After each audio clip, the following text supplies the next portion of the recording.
Cuma nikmatnya anak maju. Nikmat yang maklumat adalah iman Islam. Nah, nikmatnya yang dapatkan oleh Allah Taala. Yang hanya apa? Hatta yuwajibu ma yaqsul. Sehingga dirubah oleh mereka itu akan syukur yang bagi mereka itu. Yang bahkan mengasih syukur. Jadi kita menjadi Allah matalan alam rajin. Jadi yang Allah syukur ibu kajau teman bala ulungnya buat Tuhan kata dari belumnya kita menjadi Allah. Satu kakak satu kata ibadah itu satu kita sebut dulu. Terus menolaknya kata cinta kata kufur. Yang keinginan itu berubah Allah Taala. Imannya dicabut di saat yang kufur. Ini yang bahaya. Tapi itu karena masalah. Karena kufur yang melalui maya itu yang penting itu Islam. Karena kufur yang melalui puasa, karena ibadah yang penting itu Islam. Coba kakak kalian karena kita punya iman kita ada itu kalau kita terangkan karena dulu persoalan ini memang bagi iman Islam. Tapi di saat yang syukur Allah, syukurnya mana?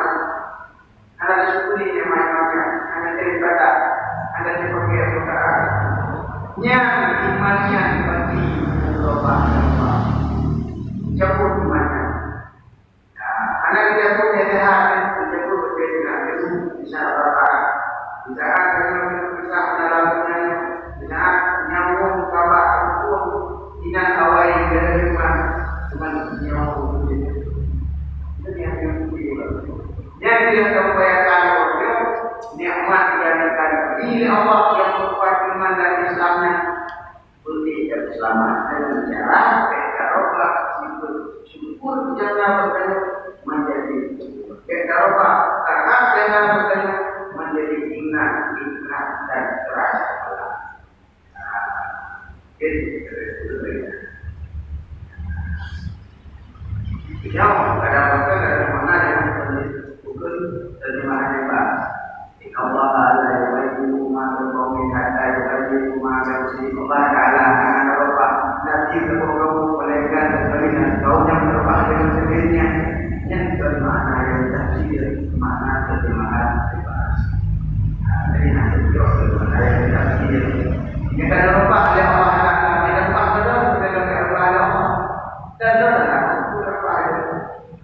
dengan makna dia terutama oleh mereka yang karena apa malaikat ada dalam putri berapa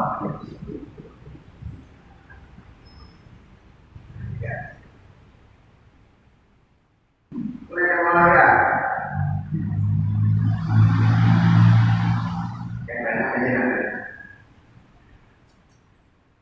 baik, bukan kemudian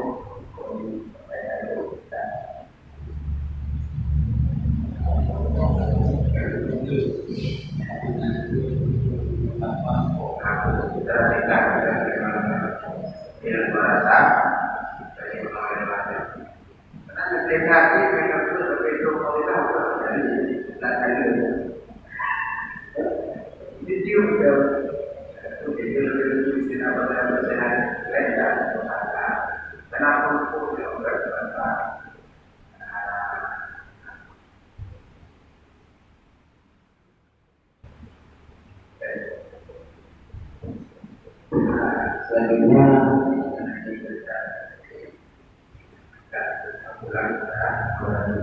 bahwa para pesawat ada yang